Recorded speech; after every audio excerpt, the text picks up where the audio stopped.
పట్టాలని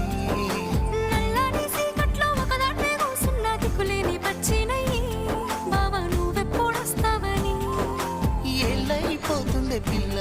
ఎన్నెలొచ్చింది మన బతుకులా ఏలైపోతుండే పిల్ల ఏలు వట్టంగా వస్తున్నాయా ఇన్నాళ్ళ ఎడబాటు ఎడవాసిపోతుందిలే ఈ సీనయ్య గుంటున్నదే సినదారా నీ కోసము ఈ దూరాన్ని చెరుపుతూ తీరాల తెగిరింది అందాల ఈ మానవు